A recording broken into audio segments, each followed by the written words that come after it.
Muy buenas tardes a todos. Bienvenidos un viernes más a las 5 de la tarde en directo con José Miguel Villarroya. Muy buenas tardes, José Miguel. ¿Qué tal, Pablo? Un placer estar otra semana más aquí contigo. Bueno, esta semana vamos a hablar de las elecciones catalanas que ha habido para todo tipo de especulaciones tras los resultados, ¿no? Que si ya gobierna, que si ya no gobierna, que si gobierna Puigdemont, que si se repiten las elecciones. Primero, victoria de Illa, que era lo que daban las encuestas, segundo puesto para Puigdemont, un batacazo de Esquerra, el PP que sube mucho, Vox se mantiene, Sumar pierde 2, o los comuns en este caso, la CUP pierde 5 y Alianza per Catalunya entra en el Parlamento con 2. ¿Qué valoración haces? Después entramos ya en particularidades en general del resultado de las elecciones. Bueno, porque era esperado, ya el PSC ganó las últimas, ¿no? Es decir, ya ganó las anteriores a estas y ahora es verdad que ha subido. Yo creo que también motivado por la desaparición de Ciudadanos y yo creo que hay gente que votaba a Ciudadanos que se ha decantado una parte por el PP y otra parte por el PSC. Y ahí yo creo que también hay que hacer una cosa, es decir, hay que analizar que estas elecciones, si quitamos, porque las últimas catalanas se votó en medio de la pandemia, y aquí estábamos medio confinados cuando se votó, que hubo una participación pequeña. Hay que decir que estas elecciones la abstención ha subido muchísimo. Y lo cuento con respecto no a las de 2019, sino a las anteriores. Porque creo que con la pandemia era normal. Bueno, no sé. Bueno, 29 no, era 19, sí, creo que era 19 o 20, no sé. No recuerdo. Pero estábamos en la pandemia. Y ahora cuando fue, pues como yo no voy a votar, pues ya se me va la cabeza cuando son las elecciones. Pero bueno, las últimas estábamos en pandemia y medio confinados y con muchos problemas. Pero las anteriores, es decir, ha habido más abstención respecto a las, digamos, unas elecciones normales, que no sin pandemia y sin nada. Con lo cual eso también lleva a cuando hay una baja participación en que los escaños se reparten, porque los escaños se tienen que repartir sí o sí, es decir, que lleva a que a partidos pues a lo mejor tenga mucha representación electoral, digamos, de diputados, del número de diputados, pero los votos son los que son, es decir, tampoco, entonces eso lleva a que a lo mejor grandes subidas, como es el caso del PSC o de Junts o del PP, también vengan motivados por una baja participación, que entonces los diputados, conseguir un diputado cuesta menos votos porque hay menos electores que han votado. Por lo tanto, esto es importante decirlo, porque a veces también las representaciones electorales, eso no significa que no sea ilegal o sea, no, pues todo es legal, porque esto es la ley electoral, se funciona con la ley de Ohm, pero la ley de Ohm lo que da es a los partidos, si hay baja participación, primero es más fácil entrar en el Parlamento, por lo tanto entran a veces formaciones pequeñas o nuevas, como es el caso de Alianza Catalana, pero también lleva a que los partidos que tienen más votos se lleven más diputados, porque los restos que se llama les favorece. Entonces, también las subidas, también hay que entenderlas un poco por ahí. Y también es cierto que la desaparición de Ciudadanos, que eso también se da por descontado, pues ha ayudado a PSC y a PP. Habrá gente de Ciudadanos que se habrá quedado en su casa, pero otra gente que habrá ido a votar, pues habrán dividido entre PSC y PP. No, quizá uno a Vox, pero yo creo que a Vox, lo que Vox le puedo quitar a Ciudadanos ya se lo quitó en las anteriores. No creo que esta vez le haya quitado mucho más. Bueno, pues lo de independentismo, pues esto es algo que desde el primer día, salvo cuando fueron todos juntos en aquello de Junts per Catalunya, no sé, Goyos Patateros, como se llamaba, porque han cambiado los nombres 20 veces, siempre que se han presentado por separado, pues cuando subía uno bajaba el otro, y cuando subía el otro bajaba el uno. Es decir, al final son los mismos votos que van cambiando.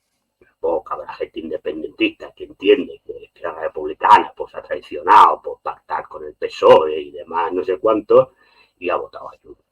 Pero al final los votos son los mismos, no hay más, y lo que está claro es que el independentismo pues ha bajado en votos. Y ya está. Sí. Por mucho que quieran vender de que no, el bloque independentista está por encima del bloque constitucionalista de izquierda. Bueno, vamos a ver, si ustedes plantean las cosas, ahora usted plantea el voto, el bloque independentista contra el bloque progresista constitucionalista. Cuando hace 4 días que ganaban ellos, decían, no, el independentismo le ha ganado el constitucionalismo. Bueno, pues en estas elecciones el constitucionalismo le ha ganado al independentismo. Porque en votos, que por cierto, en las últimas elecciones, ya en votos populares, ya ganó constitucionalismo, le quiere decir, sobre el independentismo. Pero en esta vez ya no solamente en votos, sino también en diputados, ha ganado el constitucionalismo, pues sumando los partidos que están en contra de la independencia, que son el PSC, Comuns, el PP y Vox, pues a los partidos que defienden la independencia. Entonces, bueno, pues estamos.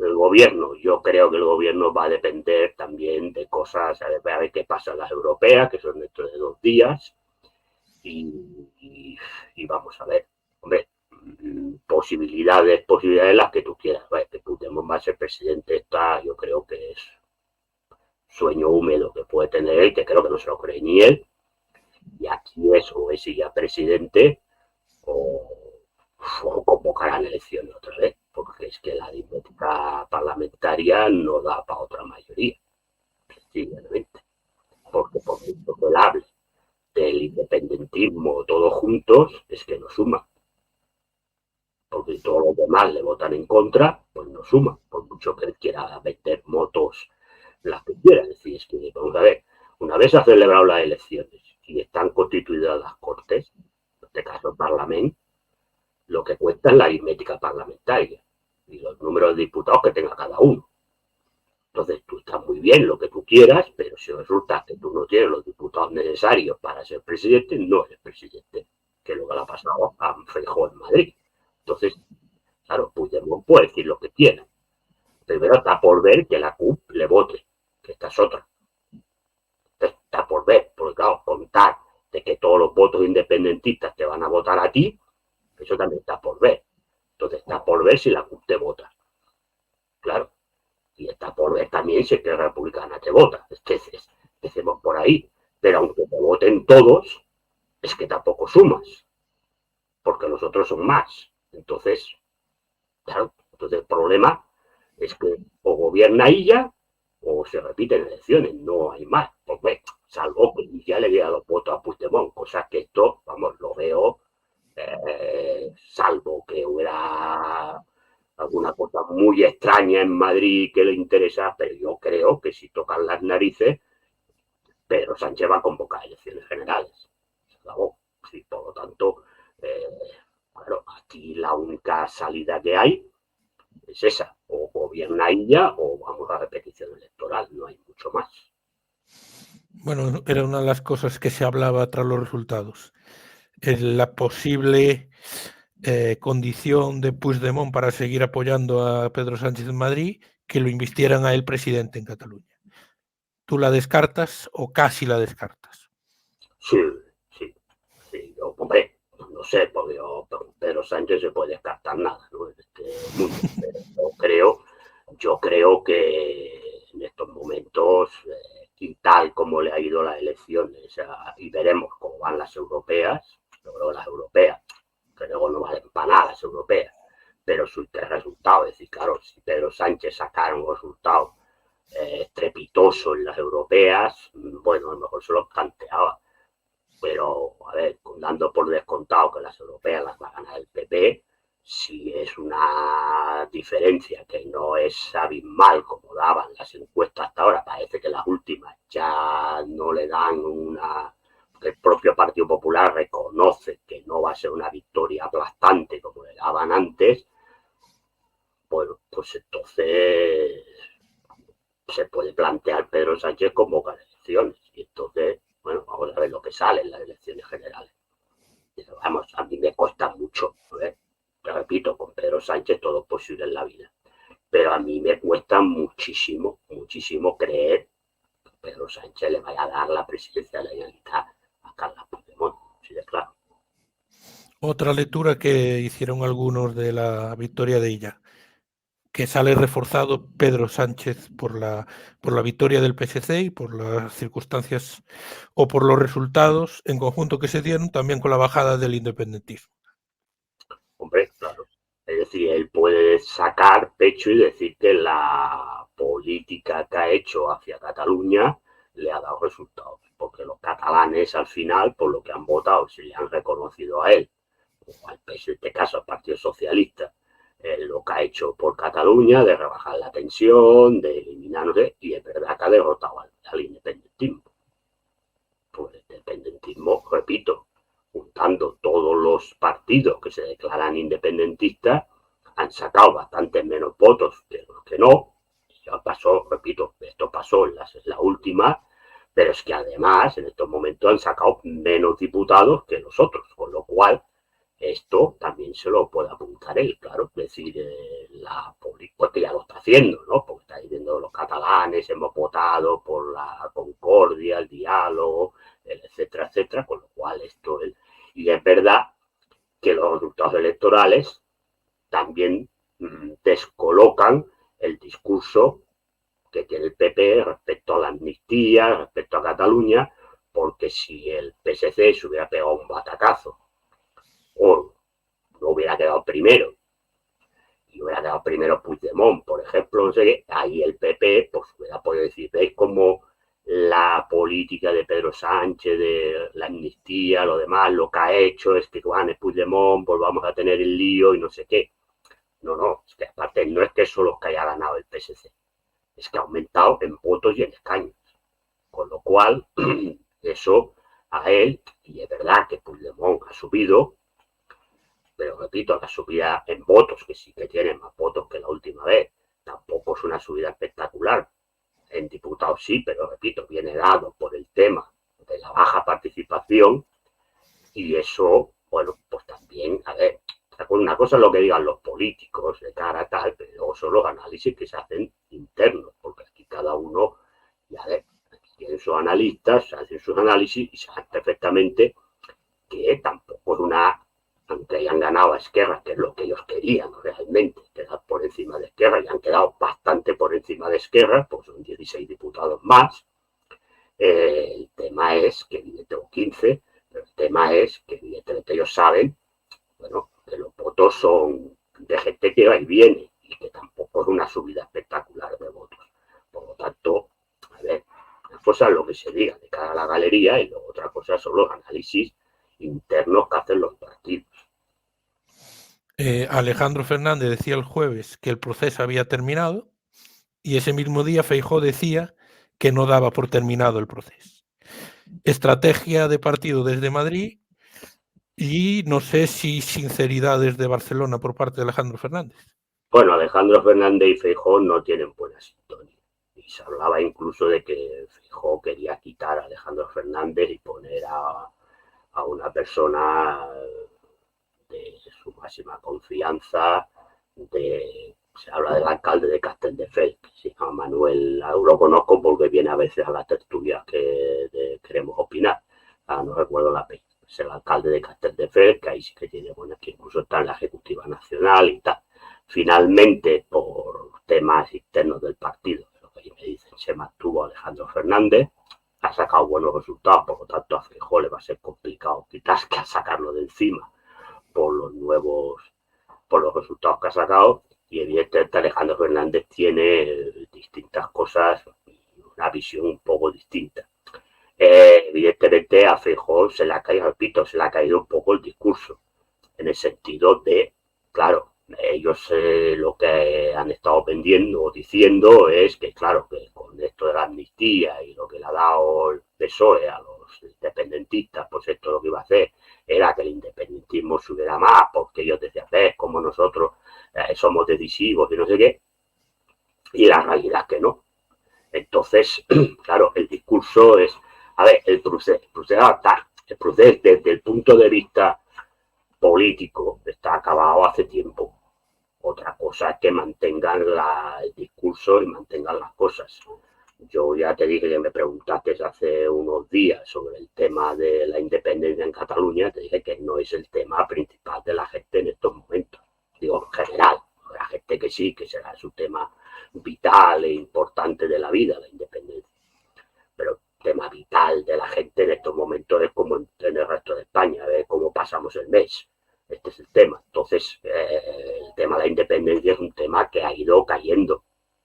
Ha ido cayendo. Y en estos momentos, pues, ni siquiera TV3, a ver, yo la veo muy poco, pero por lo que me dicen, ni siquiera TV3 mantiene muchas tertulias sobre el tema de la independencia. Cosas a veces puntuales, pero no como hace unos tiempos que era todo el día, todo el día, todo el día. Por lo tanto, claro, ¿por qué? Porque también se ha dado cuenta que a la gente ya pasan estos temas. Y nosotros mismos, en el programa que hacemos, ahora porque es un programa más nacional, hacerlo por internet y demás, pero cuando lo hacíamos solamente en Cataluña, nos dimos cuenta cuando se hablaba del tema de la independencia, se caía la audiencia. A la gente no le interesa. Cuando hacíamos solamente para la TDT y era solamente para Cataluña, cuando salía el tema de la independencia, se caía la audiencia. Sí, la gente en estos momentos no está por la independencia. No digo que no esté por la independencia. Los que sean independentistas pues seguirán siendo independentistas. Pero que el problema de la gente no está en la independencia. Y también esto lo saben los partidos independentistas. Otra cosa, claro, que tienen que vender su voto para seguir manteniendo el electorado, porque si no, ¿quién les va a votar? Entonces, yo creo que por lo que es políticamente, el procés está acabado. Otra cosa es que suelten los rollos, digan, dejen de decir y mantengan pues todavía la comedia, la matraca y las historias y no sé qué, no sé qué, no sé cuántos. Entonces, bueno, lo que ocurre es que es verdad que el Partido Popular, igual que Vox, claro, han pasado a nivel nacional, estoy hablando, han pasado por sus críticas, en el 90% de sus críticas al gobierno, el tema catalán. ¿Qué ocurre? Que se hacen unas elecciones en Cataluña y gana el PSC por goleada, como diría aquel, hablando de fútbol, ¿no? Entonces, claro, eso les ha cambiado el pie, porque lo primero que hizo Pedro Sánchez, creo que ayer estaba en un acto de los empresarios, no sé qué, lo primero que dijo fue: Cataluña ha votado esto, los catalanes lo que quieren es lo que yo defiendo, bla, bla, bla, bla, bla, y por lo tanto esto se ha acabado gracias a lo que yo he hecho. Hace bien, porque en el fondo los resultados le dan la posibilidad de dar este discurso. El problema lo tiene ahora el Partido Popular, porque Vox va a su rollo, pero el Partido Popular, claro, tiene que cambiar el discurso, porque seguir con la matraca, pues, bueno, sí, le aportará votos en determinadas partes de España, pero incluso en esas partes de España, si ven que en Cataluña no hay follón y no hay absolutamente nada, pues también hay gente que dirá, bueno, pues, a ver, este discurso no va a ningún sitio. Independientemente de que luego yo esté de acuerdo con la amnistía o no esté, que ya he dicho que no estoy de acuerdo. Pero es verdad que le ha salido bien. Pedro Sánchez tiene esta habilidad, suerte, lo que uno quiera, de que las cosas que hace le salen bien. Bueno, pues le ha salido bien. Entonces el problema lo tiene ahora el PP de Madrid, porque es verdad que el PP de Barcelona o de Cataluña dice otra cosa. Entonces, bueno, pues aquí está un poco el tema. Bueno, vamos a ver cómo se desarrollan. Yo repito, supongo que el tema de las europeas, el resultado PSD, pues si el PP gana de goleada, pues Feijóo dirá: gracias al España ha hablado, está en contra de Pedro Sánchez, porque no ha votado por la amnistía, no sé. Si las europeas sale un resultado que gane el PP, pero el PSOE está ahí, pues eso otra vez le generará aún más problemas a Feijóo, está claro, porque entonces el PSOE volverá a sacar el pecho diciendo: veis cómo lo que nosotros hemos defendido es que ya no solamente los catalanes, es que los españoles también están en eso. Entonces, bueno, vamos a ver. Yo creo que el tema catalán, tema de posible gobierno y demás, yo creo que hasta que no pasen las europeas no vamos a saber absolutamente nada. También luego los líos que tienen los partidos aquí y veremos. Para la gobernabilidad de Cataluña se hablaba de un tripartito con Esquerra dentro, de un bipartito con los comuns del PSC con apoyo para la investidura de Esquerra. Esquerra lo que tiene ahora es un problema interno impresionante. Es lo primero que tiene que solucionar. ¿Quién va a liderar? Porque Pere Aragonés se va, Junqueras dimite para presentarse otra vez para liderar Esquerra. ¿Qué crees que va a suceder en Esquerra?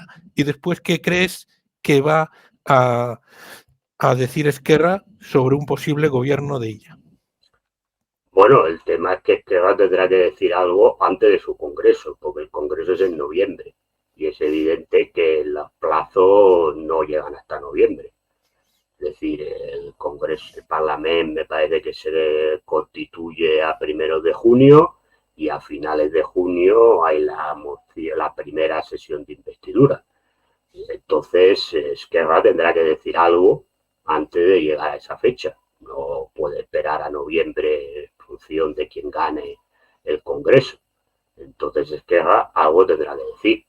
Es evidente que ahora hay dos posturas encontradas dentro de Esquerra Republicana.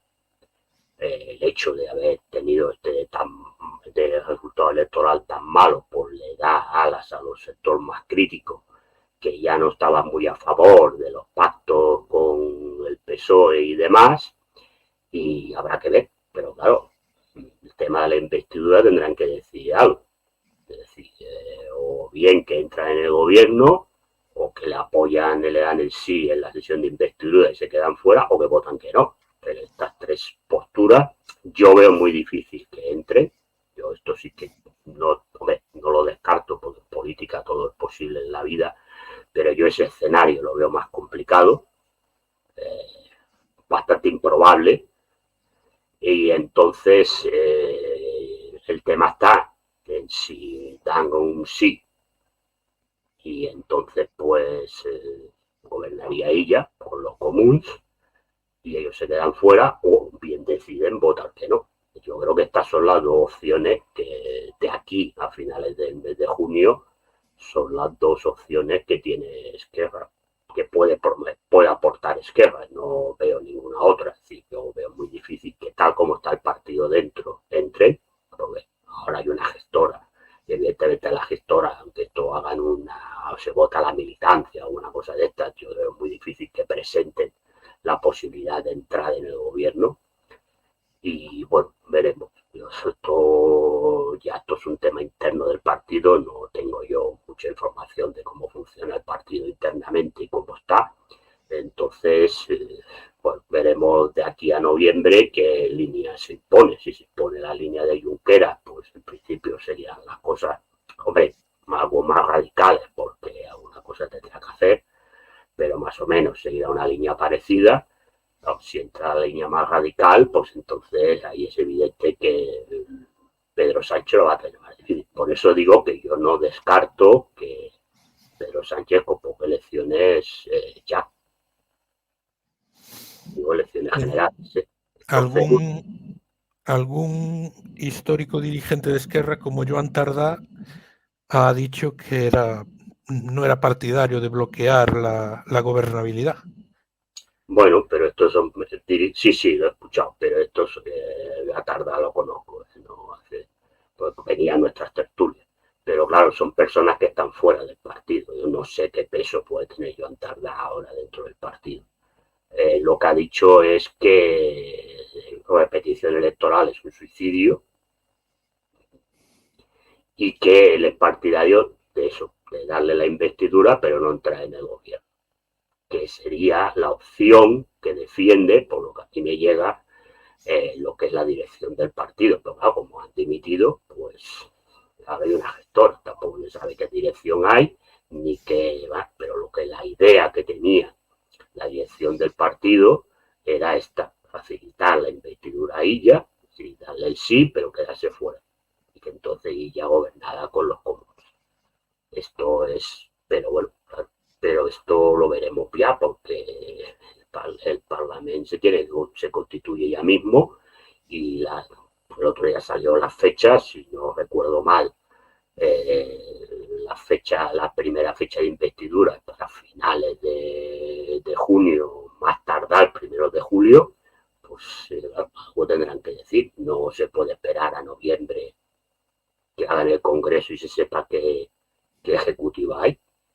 Pero claro, el problema que tienes es que si ahora te dice que puede tener ella, es que decidan que se vota que sí a la investidura, pero luego te entra una ejecutiva que está en contra de todo y entonces le bloquee todas las políticas al PSC, con lo cual tampoco va a poder gobernar. Ya, este es un problema que también está en el horizonte, ¿no? Tras los resultados y una hipótesis con ella de presidente, ¿en qué posición queda Puigdemont? Pues, hombre, Puigdemont lo que debería haber hecho, bueno, pero claro, este hombre como ha prometido hacer un montón de cosas, no ha hecho ninguna, pues debería irse, porque él dijo que si él no gobernaba se iba. Pues que ya se tenía que haber ido ahora, porque él dijo que si él no ganaba las elecciones se iba, porque no las ha ganado, pues se podía ir. Pero como este señor es un engañabobos y cada vez ya promete, esta es la cuarta vez que dice que va a venir a Cataluña después de las elecciones, todavía le estamos esperando. Y ahí está, pues también le vamos a esperar. Entonces, bueno, pues lo que diga este señor no me interesa absolutamente para nada, porque si ya todos son lo que son, este es el doble de cara dura, de jeta y de todo lo que tú quieras. Y bueno, pues claro, él dijo, si yo me invento, es que está ahí, con la hemeroteca, y lo dijo, que si no ganaba se iba. Pues bueno, pues entonces, está, no has ganado, pues, ¿qué esperas a irte? Pero bueno, no sé dónde estamos. Entonces, bueno, yo creo al final si entra ella de presidente, pues, a ver, no descarte que se pueda presentar a las europeas.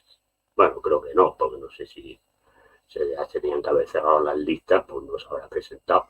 Pero bueno, no veréis que es seguirá ahí, está, tendrá que haber ido, pero seguirá ahí, punto. Político profesional. Sí, bueno, pues que si no, ¿de qué vive? Entonces tiene que justificar ahí, y aparte tiene que justificar porque su mujer está en un programa de una televisión local que entra en lo que se llama La Charcha, que es una cadena de todas las diputaciones, dando clases de inglés por la tele, cobrando 4.500 euros al mes. Pero eso está pactado con todos los partidos, ¿eh? No es que el Junts controle eso, porque probablemente las diputaciones las controla fundamentalmente el PSC y el Republicano. Bueno, la de Barcelona no, porque está con Junts. Sí, pues claro, cuando se da el discurso desde Junts que el PSC es un traidor, pues digo, debe ser igual de traidor también en la Diputación de Barcelona y está impactando, ¿no? Es decir, que son cosas al final, todos. El problema fundamental de Junts es que a Junts hay mucha gente que es de la antigua Convergente, prácticamente la mayoría. Y hace mucho tiempo que no chupan. Y este es el problema. Bueno, pues recordándoos a todos que se suscriban. Vamos a empezar con las preguntas. Primero, un saludo que te manda desde Luanda, Angola, Henry Rodríguez. Pues un saludo desde España, de Barcelona, España, a Henry. Villadios te llaman. Ese es por tu parte de teólogo, ¿no? De teólogo. Dice aquí ANS Hispano que ha habido casi un 46, creo que fue un 48. 48%, votó un 52%. No, 58 votó. 52 fue en las anteriores. 42% de abstención hubo. 42% de abstención, pero había aumentado respecto a las últimas, digo en serio, de que no hubo pandemia. Antes de la pandemia, que son las que más se puede comparar con estas. La pandemia era distinto. Y aparte también aumentó el número de votos en blanco y nulos. Que esto también al final tiene que contar, porque son gente que pasó de todo. Y si me permite la digresión, ¿no? Sí. Si encima cuentas a amigos, familiares, parientes, colocados, cuñados y no sé qué, que tienen todos los partidos, que eso ya se va a casi a un 10% del electorado, pues a cuenta quién ha votado. Eso, a ver, lo de los cuñados y demás está en todas las elecciones de todos sitios, no solamente en Cataluña. Dice este usuario que Pedro Sánchez está más cerca del partido condenado que del independentismo. Se referirán al PP. No, yo no lo discuto, sí, yo lo discuto, que Pedro Sánchez hace políticas que haría el PP y el PP haría políticas que hace Pedro Sánchez. Me refiero en lo económico, en lo social, en esto no hay discusión y tal. Pero vamos a ver que el independentismo también es de derechas, ¿eh? Vamos a ver, las políticas sociales, económicas y demás son las mismas, ¿eh? Que el independentismo vende una moto de que ellos son revolucionarios, que tienen... No, esto es un cuento chino. Independentismo que, por cierto, ha gobernado en Cataluña hasta hoy. Bueno, sigue gobernando porque el gobierno en funciones es de Esquerra. Aquí lo que han hecho son políticas neoliberales, ¿eh? El independentismo, ¿eh? Por lo tanto, aquí las políticas de las cosas del comer son todas las mismas, no hay diferencia. ¿Para qué vivir? Pues para vivir. Un filósofo, es usted Hombre, filósofo también. no, ya, pero creo que por muy mal que estén las cosas, prefiero estar aquí que no en el otro lado, que no sé lo que hay, ¿no? Igual cuando vaya diga, pues oye, tenía que haber venido antes, pero por ahora prefiero estar aquí, por muy mal que estén las cosas. Que lo único que hay que hacer es Bueno, luchar para cambiarlas, eso sí. para ver al Madrid ganar Champions A y eso que te, también. y que te digan que como un marxista celebra las victorias del Madrid. Por ejemplo. Por ejemplo, también las alegrías de la vida hay que disfrutarlas, ¿no? Y ya está. Bueno, una pregunta que no tiene nada que ver, pero que sí que es un hecho muy destacable, que fue el atentado contra el primer ministro eslovaco. Si está detrás la Unión Europea o los ingleses. Pues entre todos la mataron y ella sola se murió. Creo que con eso se entiende la respuesta. A ver, es evidente que es un señor, Robert Fico, que había criticado la política de la Unión Europea, sobre todo de la Unión Europea, respecto a la guerra de Ucrania, que consideraba que, bueno, había dicho que ya Eslovaquia no iba a ayudar más ni militar ni económicamente a Ucrania, que consideraba que las sanciones eran un error, que la guerra no había empezado en el 22, sino que había empezado en el 2014, y por lo tanto es evidente que era una persona crítica y molesta dentro de la Unión Europea.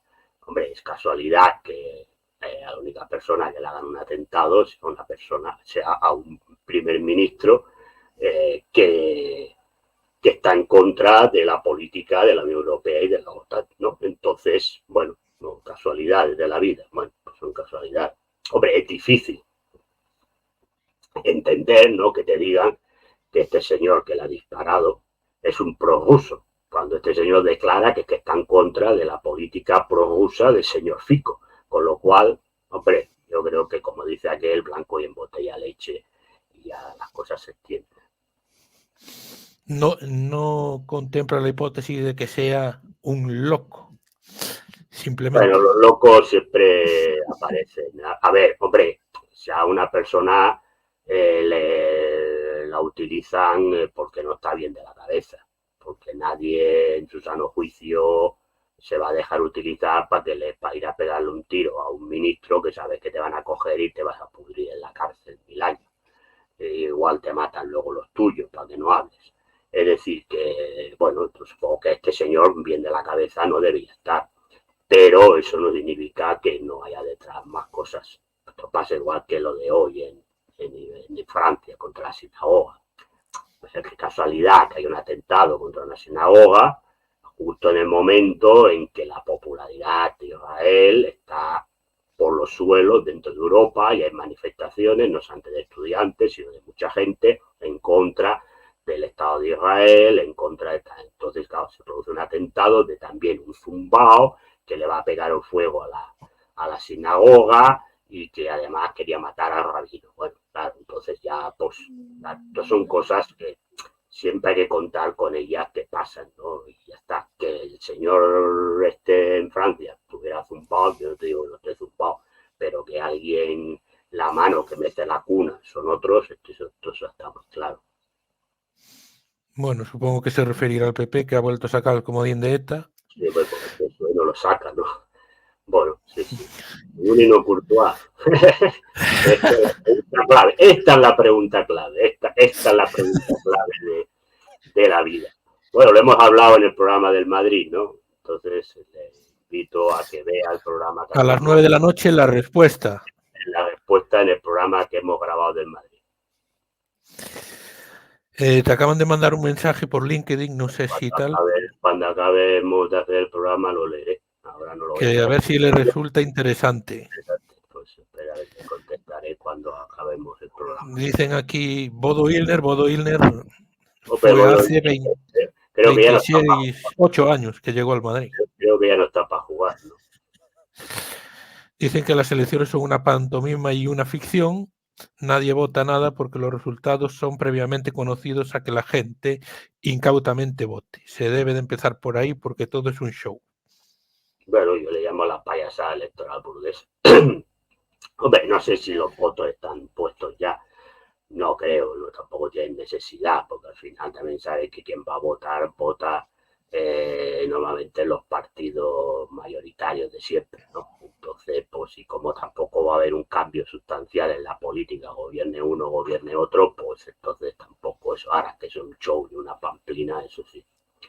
¿Para cuándo? Pues hombre, yo creo que si las cosas Pedro Sánchez y su círculo más íntimo empiezan a ver que las cosas se les pueden complicar de cara a un futuro próximo, pasado del verano, y viendo que le ha salido bien la jugada de los 5 días que me voy y no me voy, yo no descartaría, esto es opinión, yo no descartaría que las convoque incluso antes de irnos de vacaciones. Se necesita poner de relieve que la política está dictada desde fuera de España y los políticos son como los curas a la iglesia, meros trabajadores esclavos, con privilegios, pero esclavos igualmente. David Gervilla. Bueno, esto ya hace tiempo que lo hemos hablado aquí, lo hemos comentado. Es evidente que las decisiones de las políticas económicas, de las políticas sociales, de las políticas de vivienda, etcétera, etcétera, todo esto se hace a beneficio fundamentalmente de fondos de inversión y de grandes capitales que la gran mayoría no son españoles. Y por lo tanto es evidente que la autonomía, aparte que los presupuestos generales del Estado se tienen que llevar a Bruselas, a ver si te las aprueban o no, con lo cual esto significa que tú no tienes ninguna autonomía económica para hacer medidas que creas convenientes y ya está. ¿Qué opina el señor Villarroya de la visita a la Sexta de Sánchez después de las escuchas a Ferreras y Villarejo? No lo he visto. Bueno, si quiere ir a... Bueno, por las escuchas. Sí, Bueno, se refiere a la relación que hay. ya, bueno, pero esto ya no entro ni salgo, no sé, esto ya Pedro Sánchez decide a qué cadena quiere ir, ahí no, si quiere ir ahí, pues...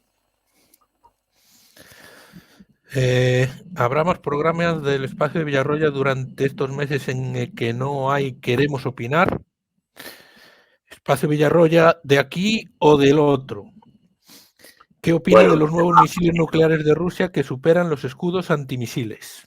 hombre, el de aquí, espero que sí, si tú quieres hacerlo. Eres Claro, el que claro. manda. Sí. Yo soy aquí, el otro, no lo sé. Es decir, también depende de mis horarios porque empieza la Eurocopa y yo en mes de junio voy a ir bastante liado. Me hablaron de hacer alguna cosa para no perder tanto tiempo porque el programa en principio queremos opinar no va a volver hasta septiembre, entonces hacer alguna cosa, pero no sé, no puedo decir nada porque no sé nada en plan seguro, y si hago algo serían cosas puntuales, no creo que sean semanales, sería mejor vídeo cada 15 días o algo, no lo espero, no lo sé, no le puedo contestar al amigo Javier porque no lo sé. Bueno, Rusia, pues lo que hace, lleva ya mucho tiempo creando y generando pues, nuevas armas, como hacen todos los países. Y es evidente que en la industria militar, pues Rusia va bastante avanzada hacia otros países. Y esto, pues, veremos. Supongo que si el tema sigue así, pues alguno de estos misiles no nucleares, pero que sí que escapen a los escudos antimisiles, pues lo veremos en Ucrania. Bueno, David sigue en lo de lecciones sobre el timo de la estampita, redundando en lo que venía diciendo antes, y ahora dice que nunca habrá una guerra nuclear real en el globo. ¿Tú crees que se podrá producir en algún momento una guerra mundial nuclear? Yo creo que no, porque las guerras nucleares pierden todos. Otra cosa es que descubran vida en Marte, ¿no? Que eso están mirando. Entonces, si se pueden ir a Marte, pues eso ya no lo descartes. Pero en estos momentos una guerra nuclear pierden todos, porque ten en cuenta que las respuestas a un ataque nuclear son inmediatas y tú tienes los países, a ver, estamos hablando aquí fundamentalmente de Rusia y Estados Unidos.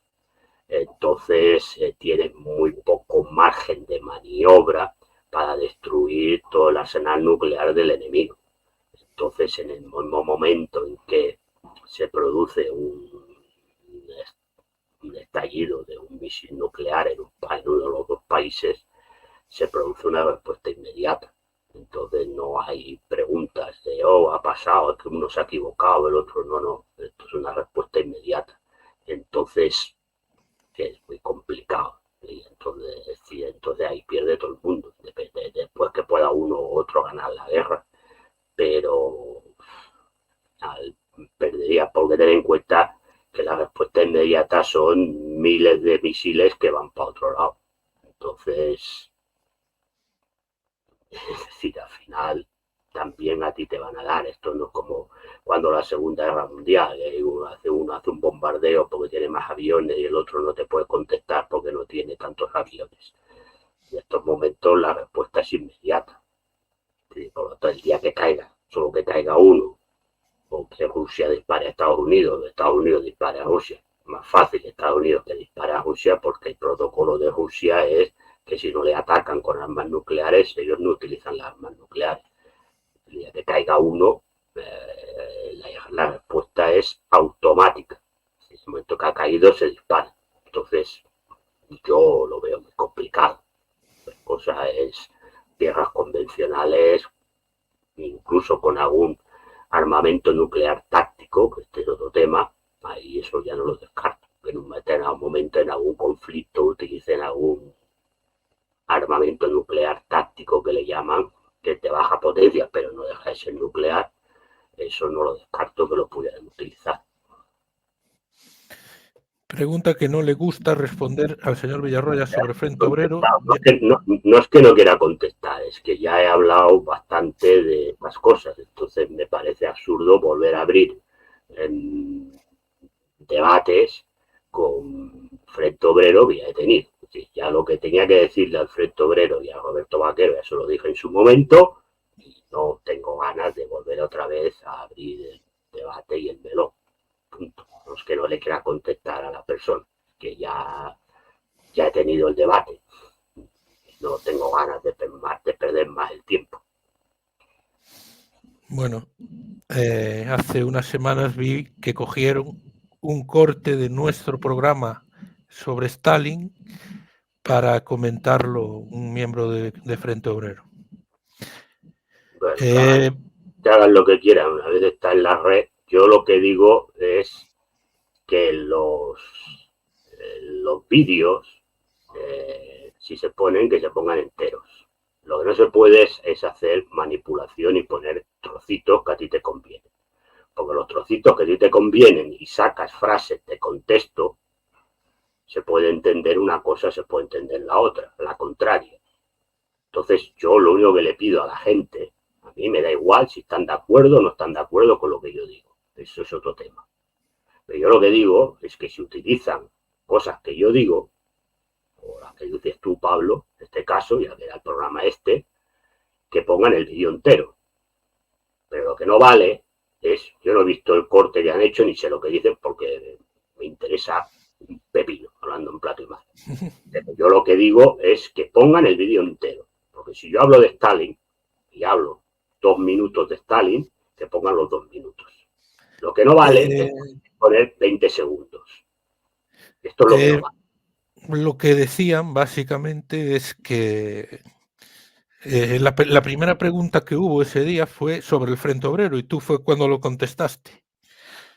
Y fue a raíz de esa contestación sobre el Frente Obrero, sobre lo que ellos cogieron ese corte y lo comentaron. Pau Botella, que era el miembro de Frente Obrero, que lo cogió en su canal, que le voy a dar esta publicidad, Formación Comunista, se llama. Simplemente eso. No voy a decir nada más. Siguiente pregunta. Ay, no, espera. La de David Gervilla. Hay que tener en cuenta que quienes participan son en su gran mayoría gente dependiente, familiares de políticos, gente con pagas, funcionarios. ¿Cuál es la participación de la población activa real? Supongo que se referirá en las elecciones. Bueno, claro, ahí habría que mirar bien claramente. Hombre, yo creo que de todas estas personas, a ver, gente con pagas y demás, habrá gente que votará a favor de a un partido del ayuntamiento le esté dando la paga o la comunidad autónoma del partido correspondiente de la paga y otros no le votarán y que le den la paga. Claro, esto es complicado. Yo me estaba refiriendo más a gente que sí que sabes que son dependientes de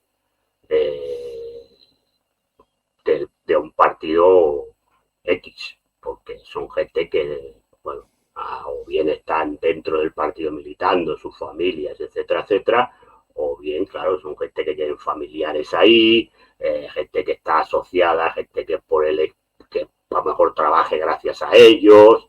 Entonces, todo eso es evidente que yo por eso digo que en todas las elecciones, sean las que sean, en Cataluña, en Madrid, Andalucía o las generales, siempre hay más o menos entre un 15-20%, depende de las elecciones, o menos gente o más gente, que son personas que están asociadas ya a que su voto es ese porque tienen que ir a ese, porque, bueno, o bien por creencias, porque militan ahí, sus familias militan ahí, o bien porque por necesidades del guión, tal.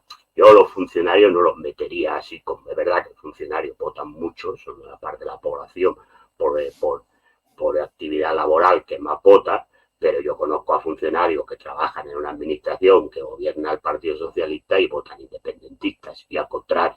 Es decir, que por lo tanto no significa que todos los que... Ahora, si se refiere únicamente a participación electoral, sí es verdad que los funcionarios es una población, por el hecho de que ellos trabajan para la administración pública y al mundo político, pues votan más, eso sí. Pero bueno, funcionario es un ciudadano normal y correcto y puede votar, tiene su derecho a votar, hacer lo que le dé la gana. Yo me refería fundamentalmente a ese personal, a esa serie de personas que por circunstancias pues sí que están más metidas en la política o en esos organigramas, tanto internos como externos, que tienen los partidos políticos. El fugitivo de Motril te pregunta si has leído los protocolos de los sabios de Sion. No, he leído algún comentario y algún estudio que se ha hecho sobre ello, pero no lo he leído. Carlos Rivadulla, ¿qué opina de Justicia Europea para las europeas? Pues desconozco quiénes son.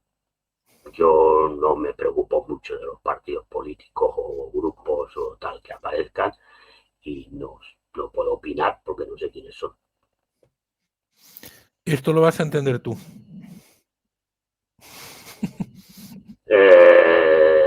Si alguna vez voy a Nuremberg, estoy invitado a una paella. Pues dale las gracias. García Paellas. Vielen Dank. Te pregunta si puede explicar el señor Villarroya qué significa Ordo ab Caos. Orden en el caos. Sí, bueno, esto es una cosa filosófica. complicada de explicar. Más bien de cuestión de filosófico-teológico. Bueno, la política te preguntan por núcleo nacional, ¿qué opinión tienes? Pues este es el batallón Azov español. Otras cosas lo digo, a ver, yo no lo conozco, o no los conocía, pero sí que vi gente que sacaba cosas en Twitter que hablaba sobre ellos y vi que las simbologías eran y hacían homenajes al bloque Azov, ¿no? Entonces, pues como batallón Azov, perdón. Pues entonces pueden ser parecidos, si hacen homenaje al batallón Azov, pueden ser parecidos al batallón Azov. No más que decir. Una pregunta que le escuché a un miembro de Núcleo Nacional. ¿Por qué se puede hablar tranquilamente de comunismo y no se puede hablar tranquilamente de Franco? No, si de Franco se puede hablar, lo que no se puede decir cosas que no son realidades históricas. Yo no tengo problema para hablar de Franco. Ahora, puedo entender que haya gente que considere que Franco lo hizo muy bien, ¿vale? No entro ni salgo ahí. Pero lo que no se puede decir es que no hay gente que está enterrada en las cunetas. Esto es lo que no se puede decir.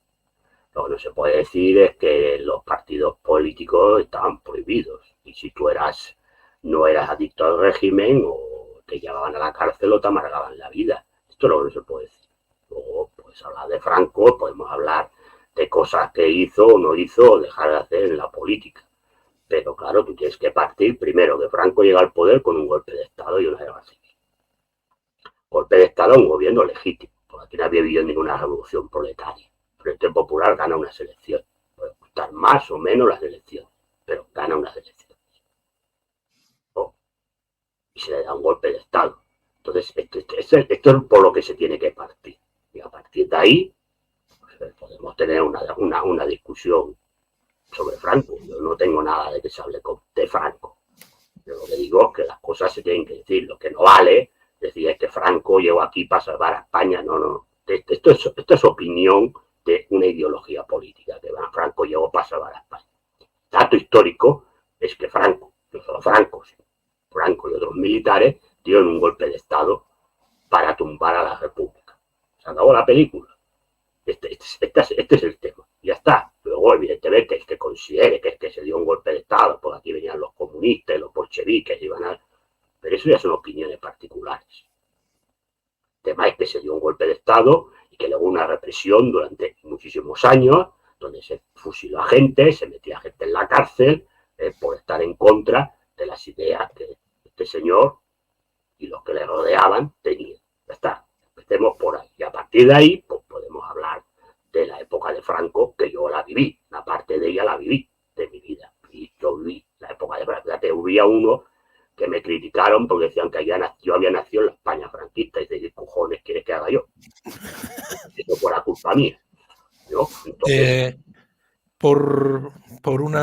porque puedas dar una pincelada de la frase que mucha gente dice, con Franco se vivió mejor. Mira, estas cosas siempre hay el tema. Mira, la memoria. Hay historiadores que son especialistas en las memorias colectivas. Yo no soy especialista en estas cosas. Pero bueno, sí que a veces leo un libro sobre la memoria colectiva de los pueblos y demás. Y hay aquello de que todo tiempo pasado fue mejor. Y hay una cosa que también te lo dicen los psicólogos, esto es mucha gente que hace memoria colectiva, pues tiene contacto con la psicología histórica y demás. El cerebro humano en algunas cosas es parecido a un ordenador. Y entonces tú sabes que los ordenadores, pues lo que te dicen los informáticos es que aquellos programas y aquellas cosas que utilizas poco, el ordenador mismo las va como metiendo, ¿no? En el fondo, ¿no? Del archivo, ¿no? Como lo utilizas poco, pues aparece poco. Entonces, la memoria de la gente, hay memoria selectiva. Es decir, normalmente las personas, los seres humanos, tendemos a recordar lo bueno y no lo malo. Y automáticamente ya, sin pensar, la memoria pues te va eliminando las cosas malas de la vida. Hombre, lo gordo, malo que te ha pasado, pues no te vas a olvidar, pero sí que otras cosas te vas a olvidar. Entonces, ¿qué pasa? Hombre, pues como yo siempre hablo, en todos los sitios hay mucha gente que no estaba metida en política ni estaba metida en nada en la época de Franco, como pasa ahora mismo, y mucha gente de la política se la bufa, puede ir a votar, pero no está metida ni le interesa la política. Entonces, gente que vivía porque no estaba metida en el mundo político y por lo tanto no le iban a hacer nada si no hacía algo ya delictivo, que podía ser robar o matar o esto, si no estaba metida en el mundo político y tenía su trabajo y tenía no sé qué, la percepción que tiene ahora, viendo que pues sus nietos no tienen trabajo, que en la ciudad pues hay más delincuencia, que si ahora con los inmigrantes pues hay problemas de convivencia, que la tele nada más sale que han violado a no sé quién, que el otro ha matado a su mujer, que la no sé qué, por la sensación que le da de entrada es que estas cosas con Franco no pasaban. Porque él no tuvo, o él o ella, no tuvo ningún acontecimiento traumático en la época de Franco. Y si su familia tampoco estaba metida en política, ni estaba en la clandestinidad en nada, pues posiblemente nunca pues vino la policía a llevarse a un familiar suyo, ni ningún familiar suyo estuvo en la prisión, y no pasó nada. Entonces la impresión que tienes es que esto no pasaba. Bueno, esto pasaba. Lo que pasa es que hoy en día, hoy, pasa una cosa en Sydney, Australia, y a los 10 segundos nos hemos enterado.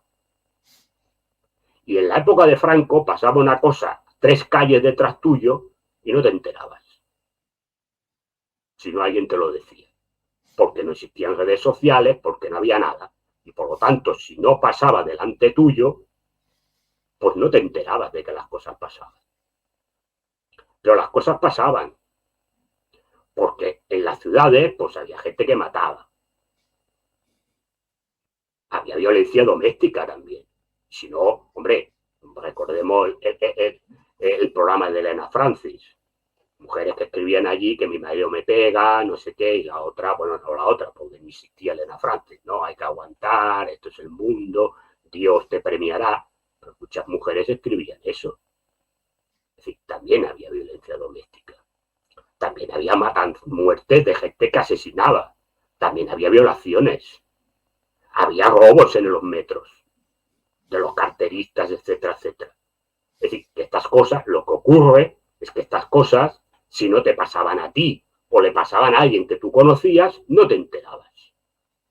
Y por lo tanto, con el tiempo, tú la impresión que tienes es que eso no pasaba, que no existía. Y que además, si pasaba, pues entonces la policía llegaba, cogía al ladrón, le pegaba 4 hostias, con perdón de la expresión, y se acababa la película. Bueno, sí y no, porque a veces pasaba o no pasaba.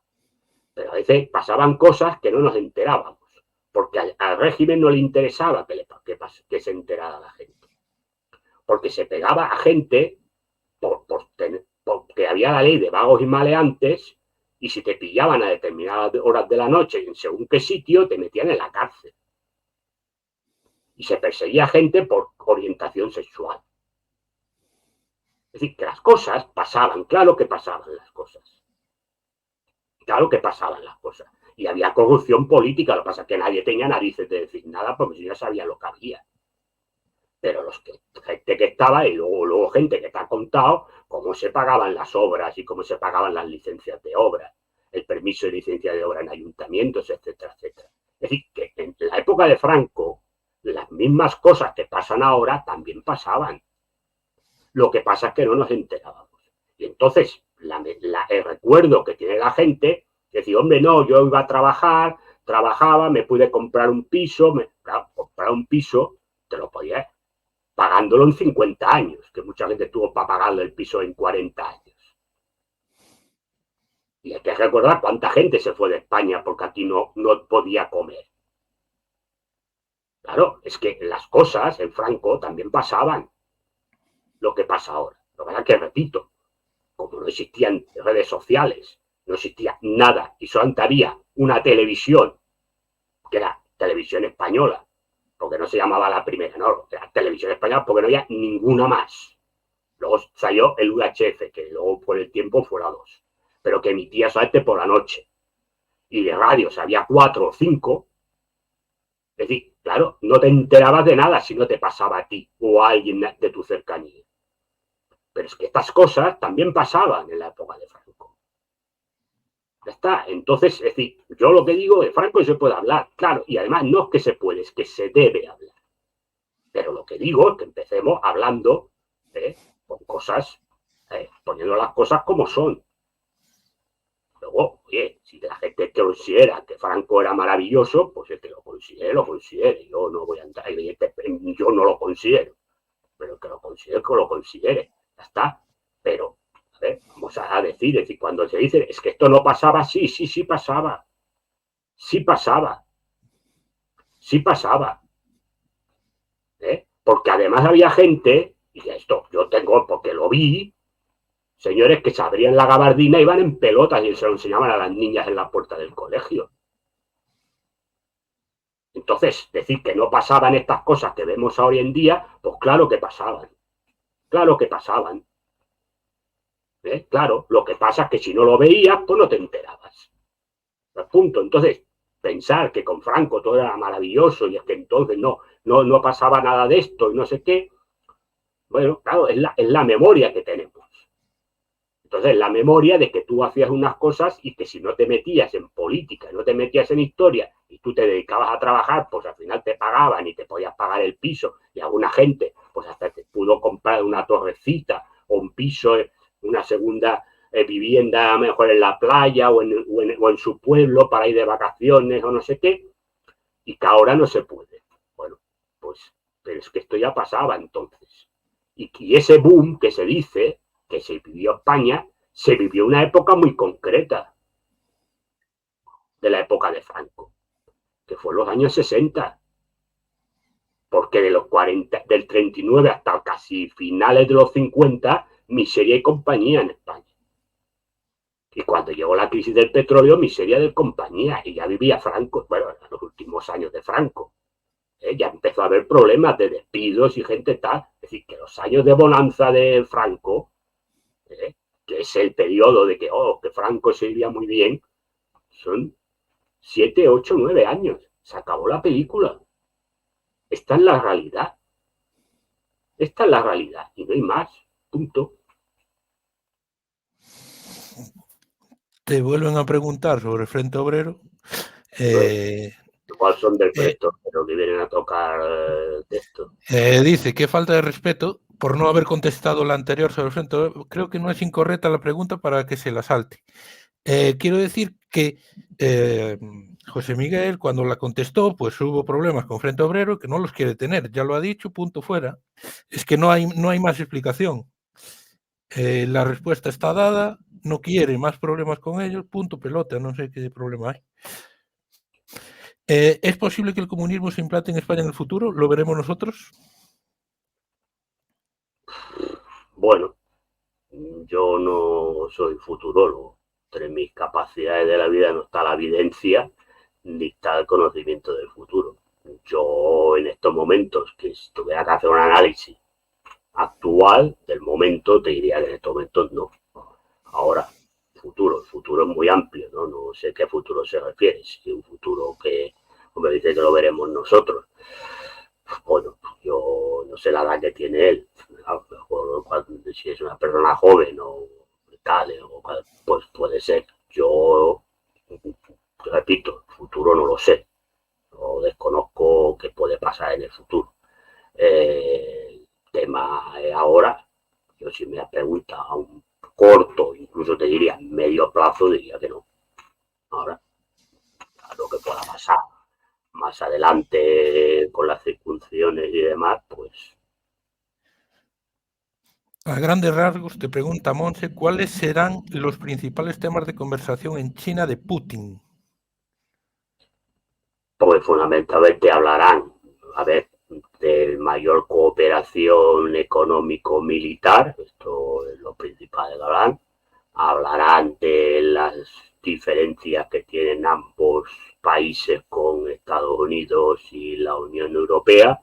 No creo que el tema de Ucrania sea un tema, hombre, supongo que habrá aparecido también, pero no creo que sea un tema que vaya a dedicarse mucho tiempo. y supongo que por ahí irán los temas. Sí, vaya, pues el tema, creo que va. Álvaro Portero, ¿se puede seguir considerando a Estados Unidos el dueño y señor del mundo o ya China está poniéndose a su altura? Bueno, a ver, yo creo que Estados Unidos sigue siendo la primera potencia en varias cosas, sobre todo a nivel militar y a nivel económico en algunos sectores, pero sí que es cierto pues, que China, a nivel sobre todo del tecnológico, de la industria tecnológica, que es lo que va a ser el futuro del mundo económico, está por delante de Estados Unidos. Esta la pasamos. ¿Ve a China en política exterior virar a ser potencia agresora a la americana, viendo que esta no va a parar de generar conflictos? Bueno, China no tiene una política como la que tiene Estados Unidos. China es un país que intenta penetrar de manera pacífica en los países sin intentar cambiar la forma de gobierno ni las características que tiene ese país. Por lo tanto, incluso en algunos países pues llega a acuerdos para construir colegios, casas, incluso líneas de ferrocarril.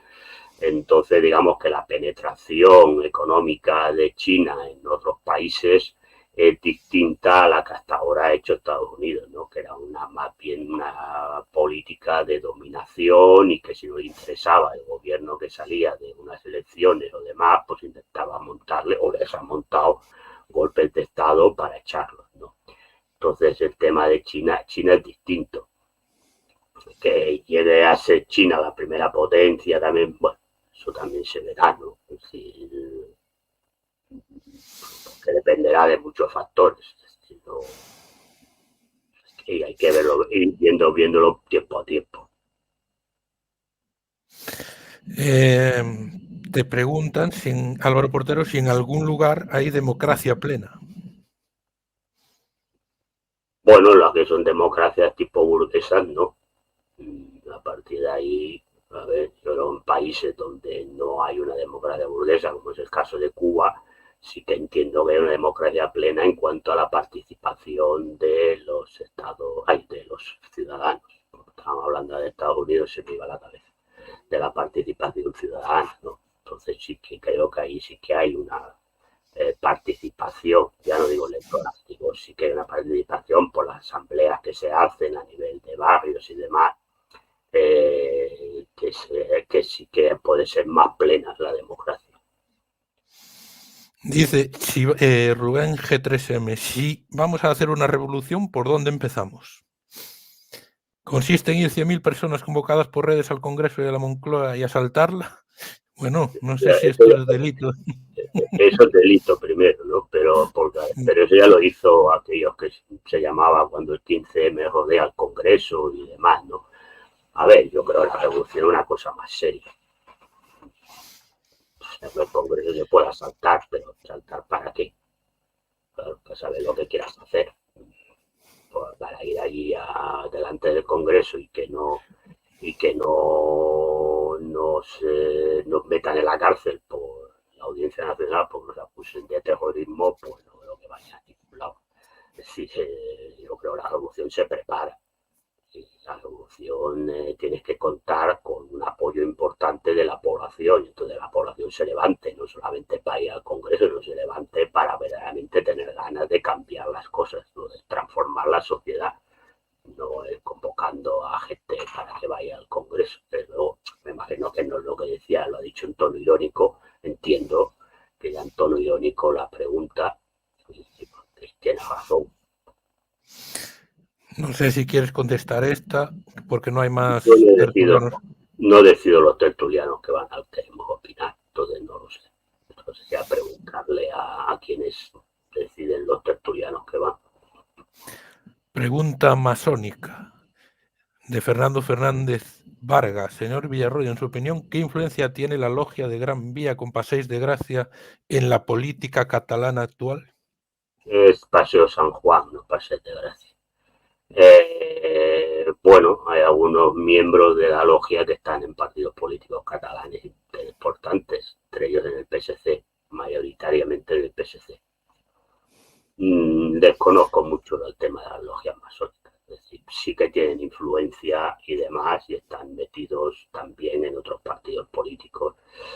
Bueno, ya sabemos que los masones tienen la idea de generar un tipo de mundo y de sociedad, y entonces supongo que también forman parte de este movimiento transversal que están en todos los sitios para al final pues tener controlado las cosas que se hacen independientemente de que esté uno u otro.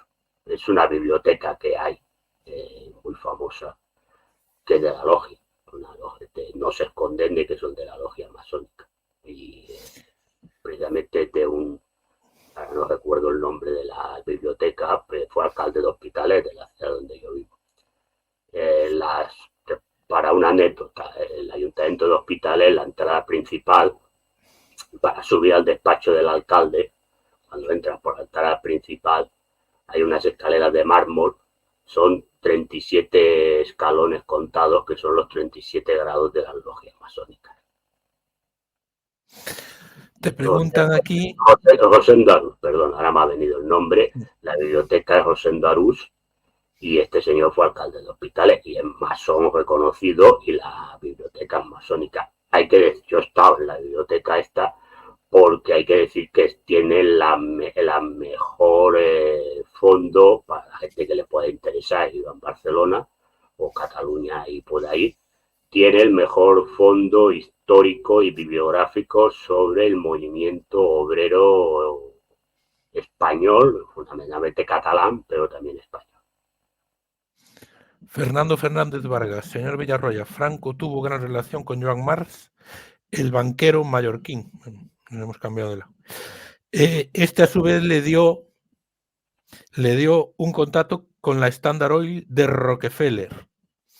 ¿Ve usted el nexo Franco-Wall Street? Sí, hombre, los americanos les interesaba que estuviera Franco, y además ten en cuenta que durante la guerra civil la Standard Oil le daba petróleo gratis a Franco, claro, luego se lo cobró, en el sentido de que se le obligó, entre comillas, a Franco a permanecer neutral. Es decir, cuando aquello se fue a Andaya a pedir el oro y el moro para entrar en coalición con Hitler, fundamentalmente lo que Franco estaba haciendo era tirar millas. Sabía perfectamente que si se oponía a Hitler, pues Hitler iba a invadir España. España no tenía capacidad para combatir y de resistir al ejército alemán, y eso tiró millas, y aquí hizo aquello de la neutralidad tirando. Luego, evidentemente, no tanto por Estados Unidos, sino por presión de la URSS y de Francia y demás, pues se trató a Franco como un apestado, pero Estados Unidos seguía teniendo contactos con Gran Bretaña también.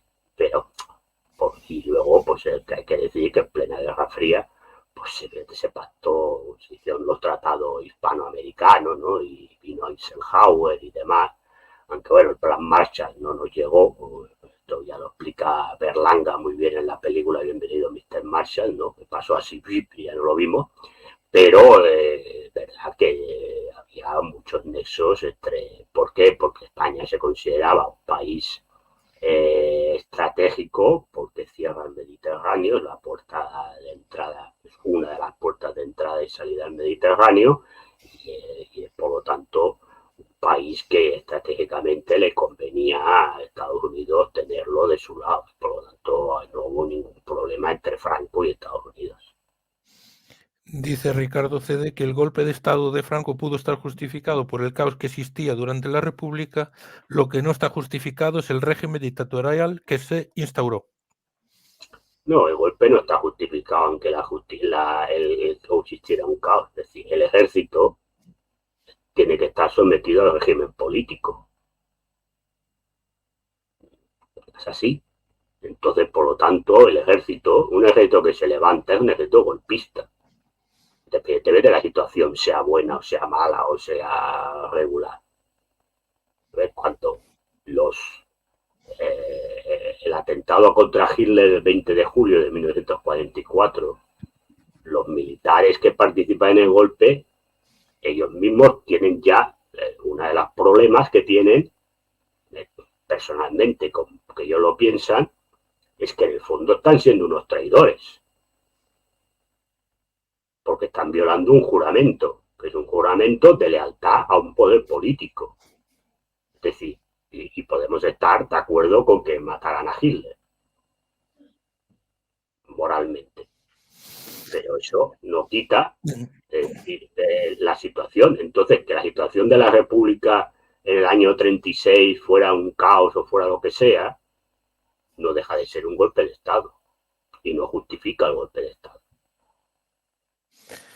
Te preguntan aquí si el sionismo es el sustituto del nazismo. Hombre, viendo lo que vemos, sí. Hombre, yo siempre he dicho que el sionismo tiene raíces no en el nazismo, porque el sionismo es anterior al nazismo. Es decir, esto hay que decirlo. Es decir, pero sí tiene raíces en los movimientos folkish, porque hay que decir que el sionismo se funda en Alemania, de judíos alemanes, judíos yiddish, y el sionismo hunde sus raíces en los movimientos que se llama folkish, es decir, populistas alemanes, de nacionalismo extremo, que muchos de ellos, es decir, esos movimientos, el nazismo beberá de ellos, y muchos de esos organizaciones folkish, que se le llamaba, muchos de ellos entraban a formar parte del nazismo. Y hay que decir que había muy buena sintonía entre el partido nazi y el movimiento sionista alemán. Hasta que empieza lo que empieza. Una pregunta, señor Villarroya, ¿qué 5 referentes políticos le gustan? Luego ya me pone 2, Lenin y Stalin. Bueno, me quedan 3. Hombre, hay muchos, yo creo que gente, incluso socialdemócrata, que ha trabajado para, honestamente, para que el pueblo funcione, pues viva mejor por los años. Yo nunca he dicho que no haya gente que socialdemócrata que no fuera honesta y que verdaderamente luchara por Salvador Allende. Uno era un señor comunista, más bien era un socialdemócrata, pero hizo las cosas o intentó hacer las cosas para mejorar la vida del pueblo, así le fue, ¿no? Por ejemplo, Los Palme creo que fue una persona también que luchó por el pueblo y por muchas cosas, también así le fue. Y creo que Helmut Schmidt o Willy Brandt en Alemania, pues en su momento también lo hicieron. Claro, de líderes históricos. Yo, una persona que por sus escritos y también por su compromiso y su vida personal, pues una persona que le tengo mucha admiración es a Rosa Luxemburgo, para mí. Después, pues, a ver, yo creo que a mí nunca es una persona que militara en el PSOE, pero entiendo con sus luces, y claro, yo sé, yo he tenido siempre discusiones con gente por la forma en que fue, que era del PSOE. Para mí Francisco Lauro Caballero, ¿no? Una persona que también fue muy honesta en su vida y creo que luchó siempre con acierto y con errores, pero todos tenemos luces y claros en la vida para mejorar la vida de la clase trabajadora, de las clases desfavorecidas en España. Y después, pues sí que una persona, todos estos no los he conocido personalmente, pues sí que una persona a la que conocí personalmente, no tuviera una amistad con ella, pero sí que la conocí, que era Erich Honecker, que fuera presidente o secretario general del SET y presidente del Consejo de Estado de la República Democrática Alemana. Son personas que, pero vaya, tengo más, porque creo que hay varias personas que sí puedes tener, por ejemplo, Gramsci me parece también, políticamente, ideológicamente me parece un pensador que hay que tener, evidentemente Marx y Engels, ¿no? Pero bueno, esto ya no gobernaron, ¿no? Ni tuvieron posibilidad, Gramsci tampoco, porque pasó la mayor parte del tiempo de su vida en la cárcel fascista de Mussolini. Pues bueno, son gente que han tenido importancia, evidentemente, en mi formación ideológica, ¿no? Estos 3 últimos, Rosa Luxemburgo tampoco gobernó nunca. Bueno, si yo mezclo, si hablamos solamente de personas que han tenido capacidad de tener una gestión política, pues claro, tampoco hay tantas, ¿no? Así, pero bueno, más o menos creo que la lista de 5 se queda corta porque afortunadamente hemos tenido gente que ha luchado, o Fidel Castro, Che Guevara, es decir, gente que verdaderamente ha luchado por cambiar las cosas de la gente, unos con más suerte y otros con menos suerte en la vida, pero todos ellos, repito, y hay socialdemócratas pues, que también, sin ya no tener intención de hacer la revolución proletaria, pero sí que es cierto pues que por mínimo su gobierno fueron gobiernos que tendieron dentro de aceptar el sistema capitalista, pero sí de una aplicación más amplia del estado del bienestar y que la gente viviera, la gente trabajadora de las clases desfavorecidas, pues como mínimo vivieran dignamente.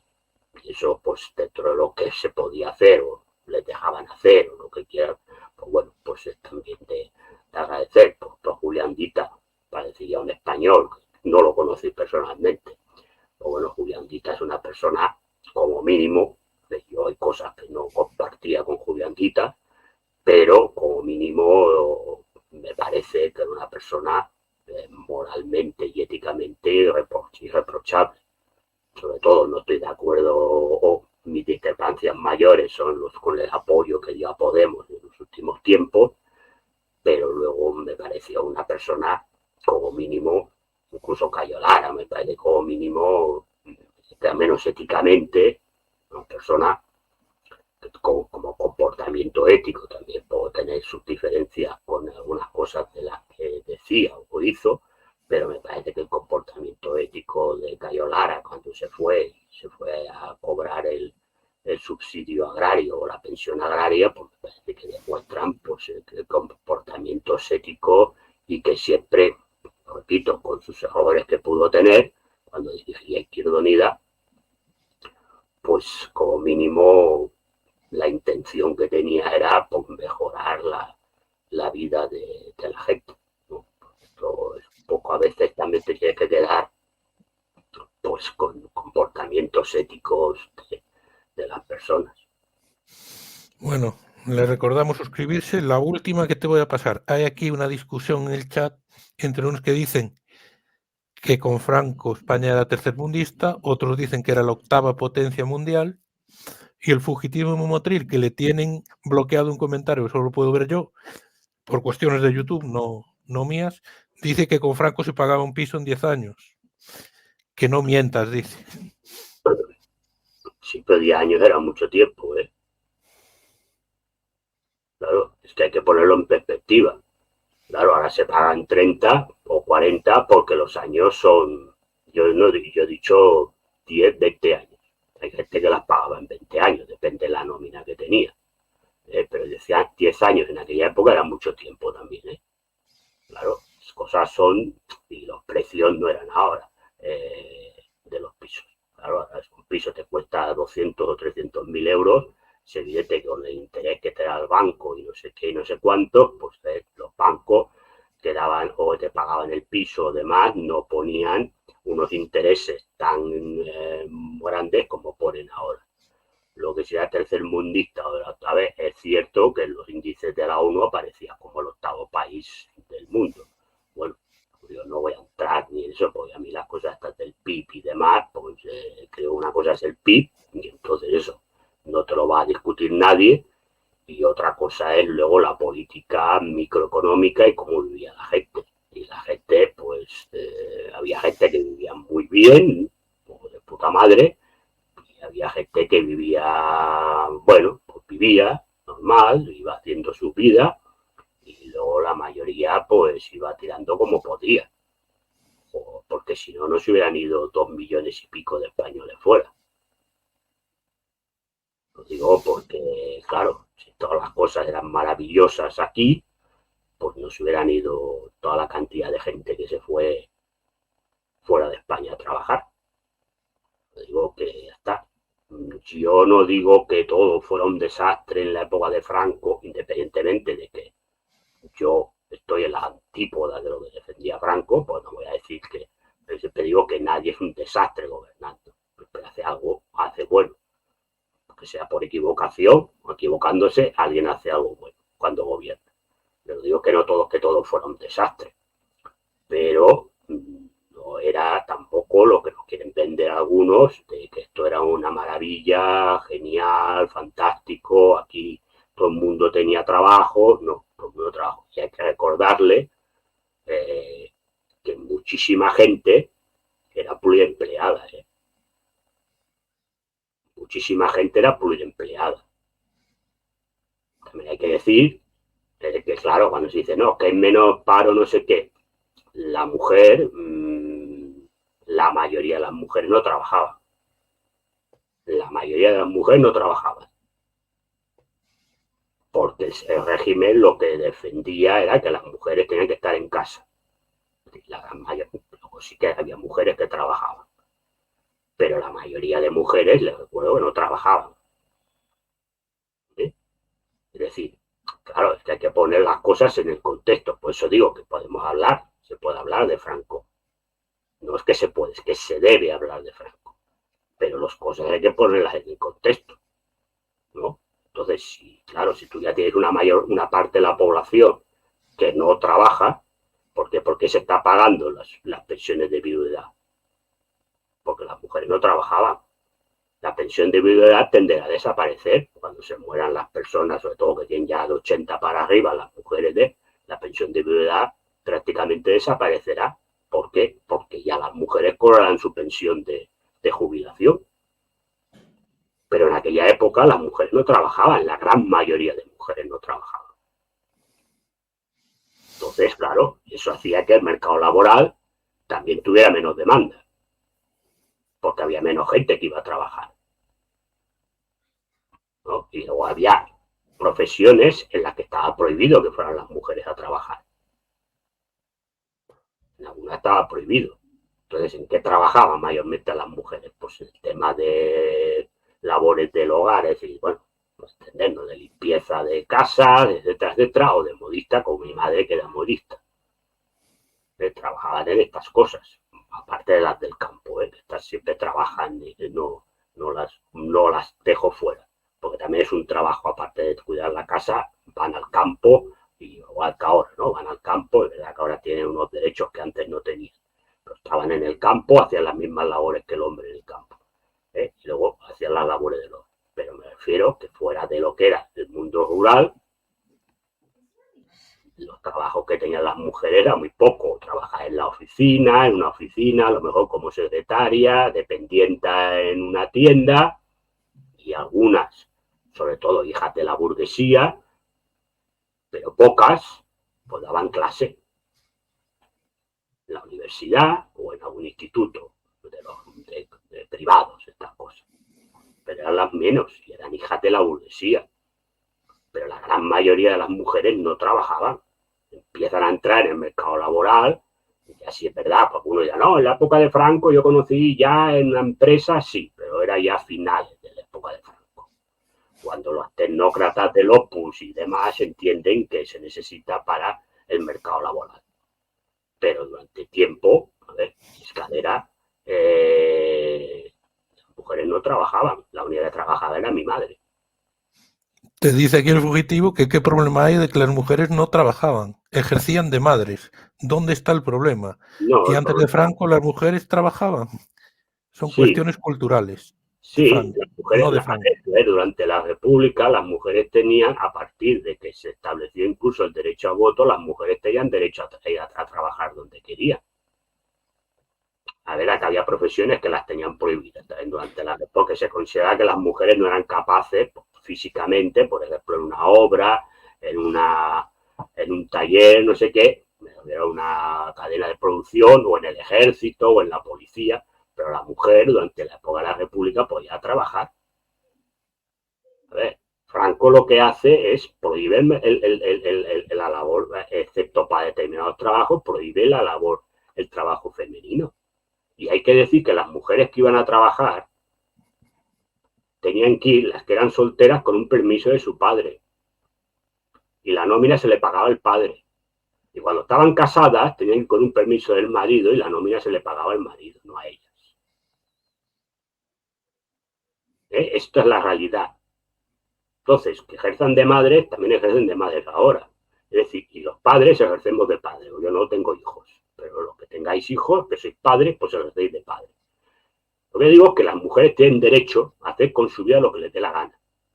Igual que los hombres tenemos derecho a hacer con su vida nuestra vida lo que les dé la gana. Y tenían derecho de ir a trabajar. Te dice si había hambre o pluriempleo. Pues había de las Ponte dos de acuerdo. cosas. No, había las dos cosas, porque había pluriempleo, porque había hambre. ¿Vale? Entonces, a mí no me expliquen milongas, porque en casa, cuando se comía verdaderamente mejor, y un buen pollo y no sé qué, en Navidad, porque venía la paga doble. Entonces, a mí no me cuenten milongas, porque yo he visto en mi escalera, que eran la mayoría inmigrantes andaluces, 15 personas viviendo en un piso, porque venían de la inmigración y hasta que no se podían pagar un piso, vivían 15 dentro de un piso. Y se metió un puchero en medio del comedor y se iba pillando con el comedor, porque yo eso lo he visto y hasta he comido con ellos. Entonces no me expliques rollos, porque a mí las cosas que he visto, no me las puede negar nadie. Y repito, yo tenía 14 años cuando se murió Franco, entonces no me cuenten rollos, porque yo he visto. Lo que yo he visto no es la historia, yo no me he leído ningún libro para explicar esto. Esto lo he vivido yo. Y como lo he vivido yo, no me cuenten rollos. La gente, la mayor parte de la gente es como ahora. Tiraba a ver cómo pasamos el mes. El punto. Y hubo un tiempo porque gente, pues bueno, pues tuvo la suerte, por según en qué trabajo, porque la mayoría dice, no, nos compramos un piso, una torrecita. No, se la compraron en los años 80, la torrecita. No en la época de Franco. Se la compraron en los años 80. La mayoría de gente que luego se compró una casita o se compró no sé qué, la mayoría fue en los años 80, no en la época de Franco. Que en la época de Franco, en los 60, se vivió mejor que otras épocas, evidentemente, pero que había problemas, claro que había problemas. Y si había pluriempleo, y la gente tenía que, porque tener pluriempleo, cuando se tiene porque uno lo quiere tener, perfecto. Pero cuando se tiene por necesidad, es un asco. Y la gente tenía pluriempleo, la gran mayoría. La gran mayoría tenía pluriempleo porque no llegaba a fin de mes con un solo sueldo. Esta es la realidad, como pasa ahora. Entonces, esta es la realidad, ¿no? Y entonces, pues las cosas habrá que verlas, ¿no? Entonces, el pluriempleo está bien si uno lo quiere tener porque quiere tener varios trabajos, haga lo que quiera. Pero cuando el pluriempleo se tiene porque con un empleo no tienes para comer, eso es un asco de vida. Y eso que pasa ahora, también pasaba con Franco. Porque posiblemente con un trabajo solo no tenían para comer. Porque había que pagar la hipoteca del piso o el alquiler, según cómo tuviera el piso, los gastos del agua, de no sé qué, de la luz y no sé qué, y a lo mejor no llegaba para comer. Y entonces había que trabajar en otro sitio. ¿No? Esta es la realidad. Punto. Y eso lo he visto yo. Y como lo he visto yo, nadie me va a decir que es mentira. Se acabó la película. Porque las cosas que uno ve no pueden decirme que es mentira. Porque no lo he leído en ningún libro de historia. Lo he visto. Y como lo he visto, no me pueden decir que es mentira. Se acabó. No hay más. No hay más. Bueno, pues como vamos a tener muchos directos de aquí en adelante, pues habrá para seguir hablando sobre este tema y sobre muchos más. Muchas gracias, José Miguel, por estar otro viernes más a las 5 en directo con nosotros y un fuerte abrazo a ti, a todos, y suscríbanse. Un fuerte abrazo. Eso es lo principal. Un fuerte abrazo. Hasta la próxima.